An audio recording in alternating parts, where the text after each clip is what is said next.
Hello everyone, welcome back to Shiro AV. Today let's talk about English language education in Japan. Some people view it as a failure. Refrigerator. Refrigerator. Very good. Refrigerator. Yeah. In. Cheese. Refrigerator in cheese? Oh my god, is this why it is called a failure? How bad is Japan's allergy to the English language? Recently, an izakaya restaurant owner in Tokyo went bananas on X after tourists asked for an English menu. Try hard to speak Japanese while in Japan. It's not like we're still in the time of the occupation, so there's no obligation to speak English if you're running an izakaya restaurant. He was referring to the US-led occupation of Japan after World War II. Unfortunately, Americans did very little to advance English education in the country during that period. And up to this day, the Japanese still seem to be helpless when it comes to learning foreign languages. The most recent Swiss EPI ranked Japan as low as 87th out of 113 non-English speaking countries. Japan is now hovering close to the very low proficiency zone, a category featuring such global economic powerhouses as Somalia, Yemen, and the Democratic Republic of Congo. You might find it strange, how come Japan, one of the world's top economies, is so linguistically challenged? This is indeed quite puzzling to many people. In recent decades, the Japanese have tried to shake up English instruction. Instead of rote memorization, the Japanese have tried to come up with creative ways to make learning English fun. A TV station even came up with a way to learn everyday English expressions while working out. I have a bad case of diarrhea. I have a bad case of diarrhea. While this aerobics approach to language learning might seem cringy for some, one good thing about it is that it's not gender biased. Salarymen are also encouraged to follow along. You look sensational in that dress. You look sensational in that dress. See, this is so practical. It even provides valuable dating tips, highly recommended for a country suffering from population decline like Japan. Enough of flirting. Now let's get to some action. Will you go out with me tomorrow? Will you go out with me tomorrow? Will you go out with me tomorrow? Sorry guys, didn't you hear the ladies just now? I have a bad case of diarrhea. I have a bad case of diarrhea. I have a bad case of diarrhea. Since the 1980s, the government has exhausted all the imaginable attempts to turn things around, rolling out various global programs in an effort to forge ahead in an increasingly globalized world. Programs such as the famous JET, Global Human Resources Development Program, the Super Global Universities Program, the Study Abroad Program, blah, blah, blah. Not to mention the series of aggressive English education reforms aimed at teaching practical English or English that can be used for communication. Unfortunately, attempts at teaching practical English have not rendered any satisfactory results. Even after almost a decade of studying the language, a huge percentage of high schoolers still have a hard time articulating a coherent sentence in English. Oh, you, pretty girl. Uh-huh. But Yeah? my wife, more pretty girl. University English instructors across the country have also expressed their concern that many freshman students lack basic language ability to read assigned English texts and can barely participate in classroom activities. And as for the general population, surveys show that roughly 15 to 28% of the Japanese population speak English, and less than 2% speak English with a high degree of fluency. This is not the outcome the Japanese education authorities had envisioned. When Tokyo was awarded the Olympics, the Japanese government proclaimed their determination to produce students with the best English skills in Asia. In 2014, they launched the full-scale development of new English education reform. Shockingly, their reforms had exactly the opposite effect. For the past decade, Japanese proficiency in English has been on a downward spiral, tanking from 26th in the moderate proficiency band in 2014 to 87th in the low proficiency zone in 2023. Instead of rising to be the leading country with the best English skills in Asia, it was quickly surpassed by Vietnam in 2015, Indonesia and Taiwan in 2016, and arch rivals China in 2017. But poor turnouts didn't seem to discourage the progressive policymakers.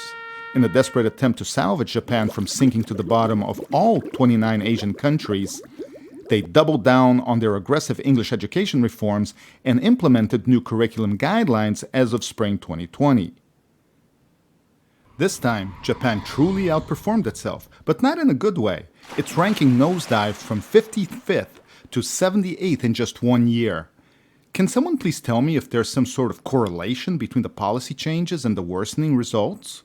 It seems that the more they try, the deeper they fall. Maybe they should stop trying. But how should we explain this baffling situation? Are the Japanese inherently allergic to English? Or is it simply a way for the Japanese to show their middle finger to their government's unreasonable reforms? Actually, the government isn't completely disconnected with reality when planning new guidelines for English teaching. They know the students don't enjoy learning English, so in order to boost motivation levels, they dressed up the boring English textbooks with beautiful anime art to appeal to the young learners. Their rationale was kind of strange though. True, anime is cute, but if you like anime, go read a manga or watch an animation. You don't fall in love with English because of that. Just imagine the cute anime character in the textbook asking students to conjugate the verb study in the present perfect progressive tense. What a turnoff. Anime? That's what gets foreigners hooked up on Japanese, not the other way around. Instead of providing better training for teachers and revolutionizing the outdated pedagogy, the reform goes only skin deep, some cosmetic touches here and there, which can barely live up to the government's ambitious goals. Without fundamental changes in English education, setting the bar higher with each reform since 2014 has backfired, producing worse results each year and further dampening the already lukewarm motivation of the learners. The less motivated the students, the worse the results, setting off a perfect vicious cycle. The very English education reforms, instead of solving the problem, are simply making it worse. Let's be honest. From the student's perspective, why do they need to study English after all? Just to sit for the once-in-a-lifetime college entrance exam and then never use English again for the rest of their lives? Every new reform is just an added burden for the students. Frankly, if I were Japanese, I'd also be grumpy about learning English. I'd go, yeah, screw English. Of course, there are more practical reasons for Japanese apathy towards English, reasons like jobs. Studies have shown that English language skills don't contribute to upward career mobility in Japan. Except for a handful of giant corporations that need to tap into foreign markets for growth, like Rakuten, Uniqlo, Toyota, and Shiseido, most Japanese companies are doing just fine catering to the domestic market alone. When the CEO of Rakuten announced that all his employees would be expected to communicate in English at work, his policy of Englishnization was scorned by Honda's CEO, who openly dismissed such an initiative. It's stupid for a Japanese company to only use English in Japan when the workforce is mainly Japanese.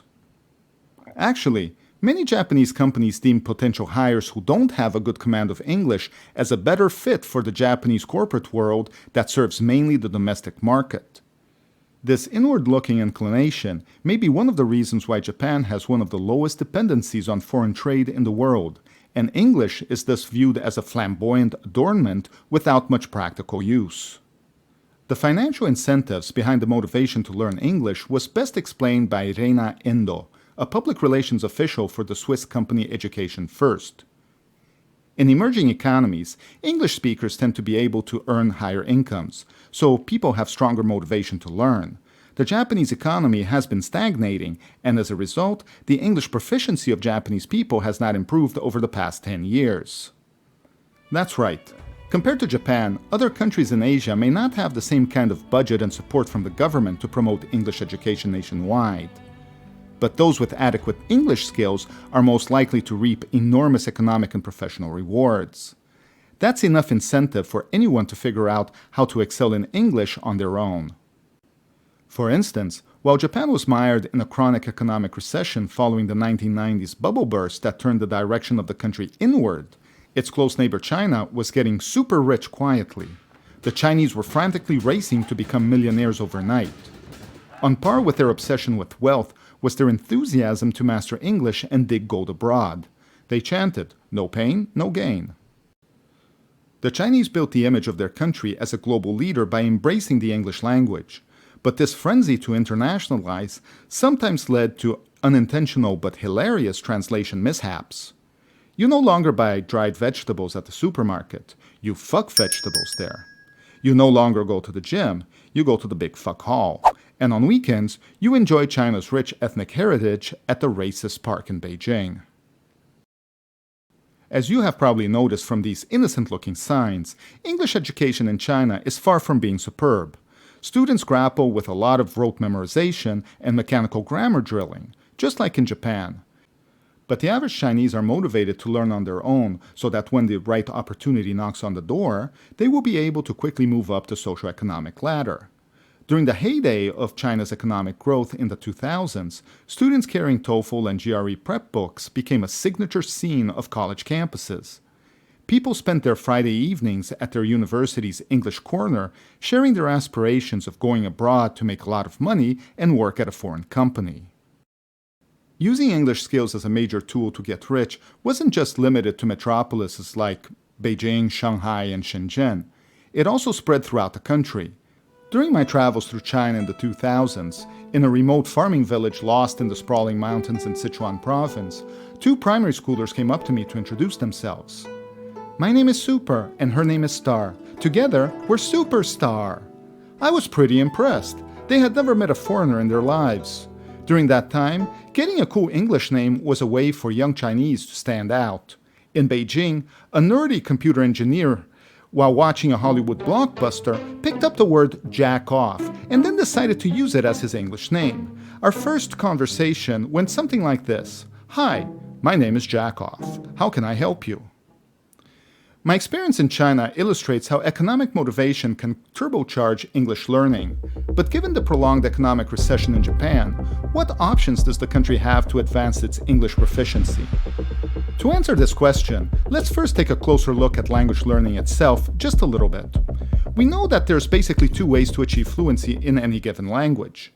One is conscious learning through laborious brain work such as memorization of vocabulary and expressions, analysis of syntax, and hours of repetition and practice.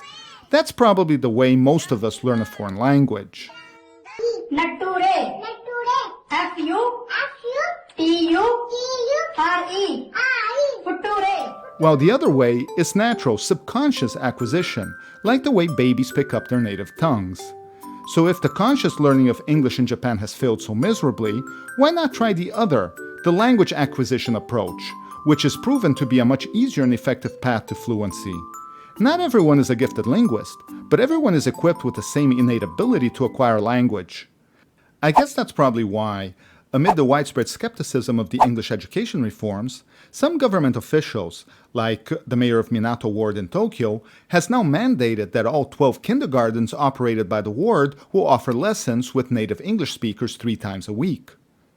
This follows a successful experiment program at 2 kindergartens where children enthusiastically engaged with the native English speakers. And if Minato once again succeeds, more wards will hopefully follow suit. It's not clear how many kindergartens around the country have decided to adopt similar measures, but the idea of encouraging young English learners to interact with foreigners has already caught on in other regions of the country. Okay. We study English now. May Cool. I interview you? Yeah, sure. Thank you very much. What Japanese food do you like? The Minato government is also sending junior high schoolers to Singapore this year for the first time. Singapore is the de facto Asian country with the highest English proficiency. These sound policies should inject enough optimism among the Japanese that one day they will eventually grow out of their allergy to English. I'd like to end this video by sharing an excerpt of an article from my Japanese textbook. It talks about the author's life-changing experience studying abroad, and at the end of the passage, he proposes how an outward-looking perspective can actually provide new ways of self-discovery. It's beautifully written. I shall do my best to read this last part in Japanese. Hopefully my exotic Japanese pronunciation won't give you a bad case of diarrhea. 小さな島国で独自の文化と社会を発展させてきた日本。考えや基準、行動が似ている人たちが多い中で、変化や新しいものを見つけるのは難しいです。そして知らぬ間に安心してしまっています。しかし、少し勇気を出して違う世界に飛び出せば、外との違いだけでなく、自分のうちに何か新たな発見ができるかもしれません。